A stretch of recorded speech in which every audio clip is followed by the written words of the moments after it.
MA1 e learning में आप लोगों का स्वागत है। आज हम लोग पढ़ेंगे क्लास 11 का सर्किल ना, काफ़ी इंपॉर्टेंट चैप्टर है ये है। ये कहीं आपको जो है TGT, PGT और केंद्रीय विद्यालय में भी आपसे पूछा जाता है। भले ही 11 का सिलेबस है, एकदम हम लोग न्यूनतम से लेंगे। तो पहले आज हम लोग पढ़ते हैं क्या है वृत्त क्या होता है। ठीक है, ठीक ना। देखिएगा ये आपका क्या वृत्त होता है जानने का प्रयास करेंगे। जैसे मान लीजिए आपका ये हमने एक सर्किल ले लिया, ठीक है, और यहाँ पे इसका वृत्त का एक केंद्र मान लिया। वृत्त का केंद्र क्या आपका है O है, ठीक ना। ठीक है भाई, चलिए यह वृत्त का आपका सेंटर कहलाता है। और यहाँ से अगर हम मिला देते हैं तो ये आपका क्या कहलाएगा, रेडियस कहलाएगा। यहाँ पे जो परिधि है, इस पे परिधि पे हमने A पॉइंट को ले लिया है, इसकी त्रिज्या क्या कहलाएगी, R कहलाएगी। ठीक, तो ये आप जान गए कि यह वृत्त का क्या होता है। जो O है यह वृत्त का केंद्र है और जो R है यह वृत्त की क्या है, त्रिज्या है। ठीक ना। इसके बाद इसे देख लीजिएगा वृत्त का समीकरण, जिसे हम लोग पढ़ते हैं। यहाँ पे मान लेते हैं कि वृत्त का जो केंद्र है, इतना हम लोग जान गए। मान लेते हैं यही जो आपका है, यही फिगर में देख लेते हैं। जैसे आपका ये x अक्ष है और ये आपका क्या है y अक्ष, और इसको बोलते हैं आप क्या, मूल बिंदु कहा जाता है। तो यहाँ पे ये O जो आपका है क्या है, मूल बिंदु है। ठीक ना, O आपका मूल बिंदु है। तो यहाँ पे जब मान लेते हैं कि जो O आपका केंद्र है, अब यह मूल बिंदु पे नहीं है, मान लेते हैं जो केंद्र है आपका इसका O, यह क्या है, एच के है। ठीक ना, एच के है, तथा बिंदु जो मैंने A दिखाया है इसको यहाँ पे P मान लेते हैं, इसका निर्देशांक XY है। तो हम कह सकते हैं कि वृत्त का केंद्र एच के, अब ये वृत्त के परिधि पे स्थित है भाई, है ना। अगर वृत्त के परिधि पे स्थित है तो इस दशा में वृत्त का समीकरण क्या होता है, यानी, और ये त्रिज्या आपको R पता है भाई, तो बोलेंगे इस दशा में वृत्त का केंद्र, चाहे आप इसको निकाल भी सकते हैं कैसे आता है, तो इनको आप यहाँ पे भी देख सकते हैं कैसे आता है। से मान लेते हैं कि O हमने आपको दिखा दिया है, तो आप ऐसे भी दिखा सकते हैं कि जो OP है यह वृत्त किसके बराबर भाई, त्रिज्या के बराबर, R के बराबर है। तो बिंदु O से P की दूरी ना, तो दूरी का हमने आपको सूत्र भी बताया हुआ है कि x1 माइनस x2 का whole square plus y1 minus y2 का whole square equal to R। ठीक ना। अब यहाँ पे देख लीजिएगा, जैसे x1 x2 है तो इसको मान लेते हैं xy को, और जो x2 y2 है इसको मान लेते हैं hk को। ठीक ना, यानी हमारा आपका क्या हो जाएगा, x1 बराबर x मान लिया है, y1 बराबर y, तथा x2 इक्वल टू h और y2 इक्वल टू k। मान रख दिया जाएगा भाई, मान रखने पर तो हो जाएगा ये आपका क्या, अंडर रूट x1 का मान क्या हमारे में आ गया x, और x2 का मान क्या आ जाएगा भाई h का whole square plus y minus k का whole square equal to R square. ठीक ना। जैसे मान लीजिए हमने R माना हुआ है, कहीं कहीं किताब में A भी लिखा रहता है, रेडियस जो भी मान सकते फिलहाल। अब यहाँ क्या करेंगे आप, दोनों तरफ वर्ग करने पर, ठीक ना, जो वर्ग कर दिया जाएगा भाई तो क्या हो जाएगा, x माइनस एच का whole square plus y minus k का होल स्क्वायर। यहाँ पे स्क्वायर नहीं रहेगा फिलहाल, क्योंकि ये आपका R के बराबर ही था। वर्ग करने के बाद यहाँ पे आपका क्या हो जाएगा, R स्क्वायर। जब वर्ग करेंगे ये कड़ी आपकी हट जाएगी। इस प्रकार से यह क्या निकल गया, वृत्त का समीकरण निकल गया ना। ये वृत्त का समीकरण कब है, जब वृत्त का केंद्र एच के तथा त्रिज्या R पता रहती है। ठीक ना। तो यह आप कह सकते हैं कि अतः वृत्त का केंद्र एच के तथा त्रिज्या स्मॉल r ज्ञात होने पर वृत्त का समीकरण क्या हो जाएगा भाई, तो x माइनस एच का whole square plus y minus K का whole square equal to R square. हमने आपको बता ही दिया कैसे आता है। ठीक ना, तो इसमें कोई डाउट आपको नहीं होगा कि ये कैसे आता है।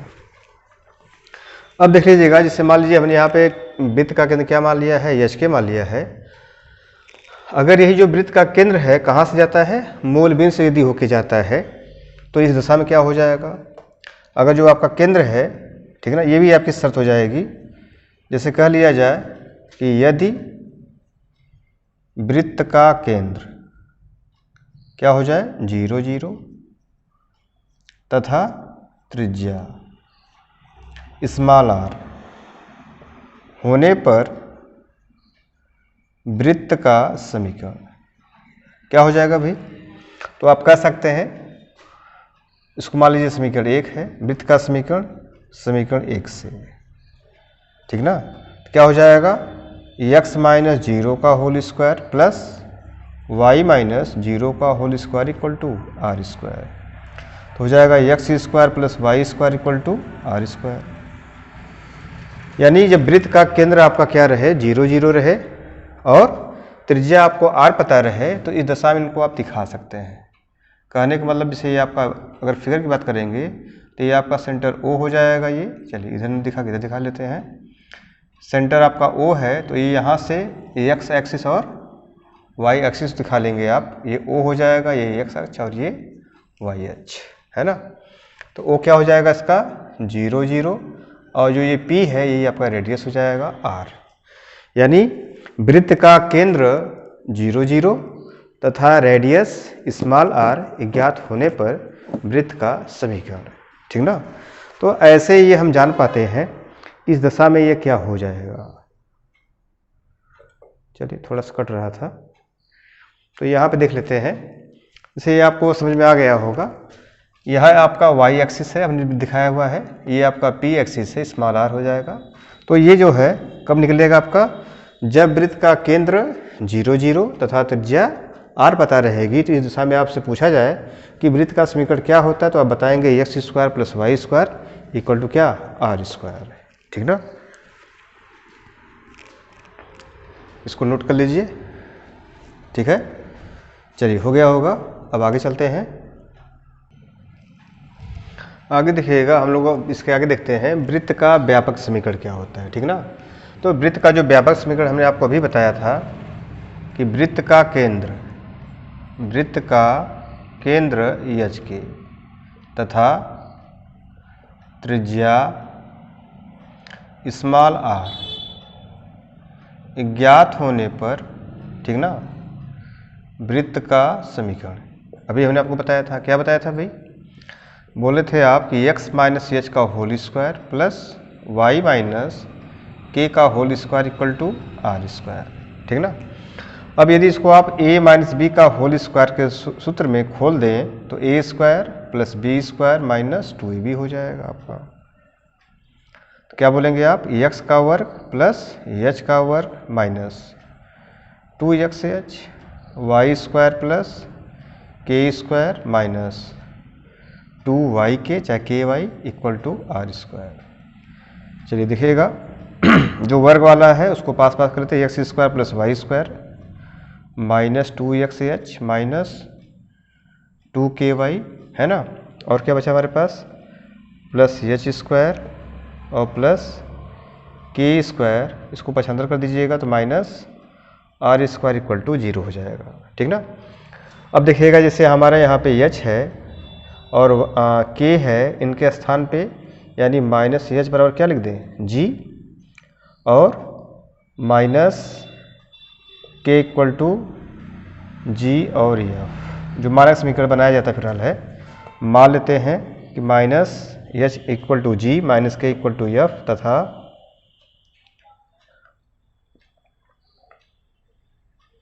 h square plus K square minus R square equal to क्या c मान लिया हमने।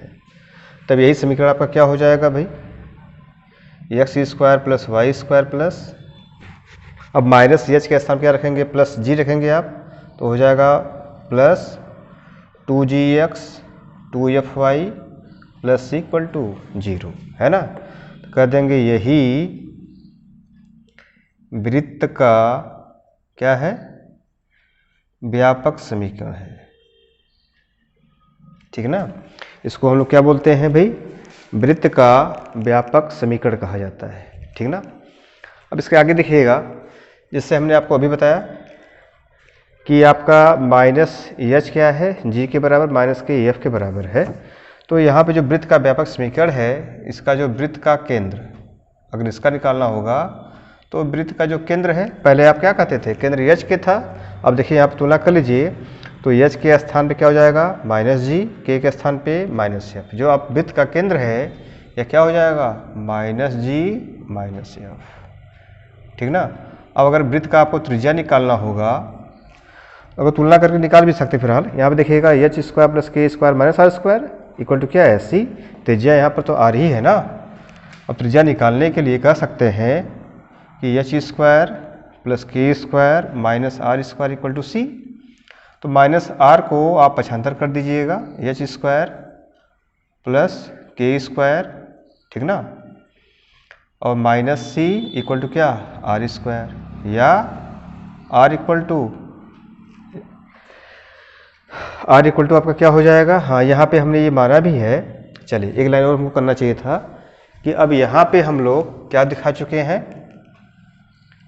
देखिएगा H square plus K square तो ठीक हमारा है। अब यहाँ से हमने एच बराबर क्या मान लिया है माइनस जी माना है, तो माइनस जी का होल स्क्वायर प्लस के स्थान क्या हो जाएगा माइनस एफ का whole square minus C equal to R square. तो आर स्क्वायर इक्वल टू क्या हो जाएगा भाई G square plus F square minus C. तो यह आर इक्वल टू क्या हो जाएगा अब G square plus F square minus C. अब अगर आपसे पूछा जाए कि भाई वृत्त का मानक समीकरण क्या होता है, तो यहाँ पे व्यापक समीकरण क्या कहेंगे, X square plus Y square plus 2gx plus 2fy plus C equal to 0। इस मानक समीकरण का या जो व्यापक समीकरण आपका है, इसका केंद्र क्या होता है, तो बताएंगे आप माइनस जी माइनस एफ, और वृत्त की त्रिज्या क्या हो जाएगी under root G square plus F square minus C, ठीक ना। तो इतना आप कर सकते हैं, इसको जल्दी से नोट कर लीजिए।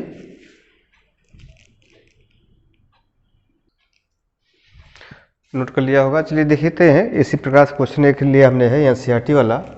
जो एनसीईआरटी आपका है 10.1, ठीक ना। इसको हम लोग प्रयास करते हैं, यहाँ पे हल करने का प्रयास करते हैं। देखिएगा क्वेश्चन दिया गया है, पहले लिखा गया कि केंद्र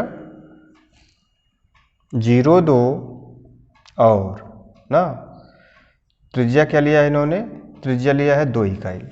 तो कह रहे हैं कि इस दशा में वृत्त का समीकरण बताइए, है ना। हमने आपको अभी बताया था कि जब वृत्त का केंद्र क्या हो एच के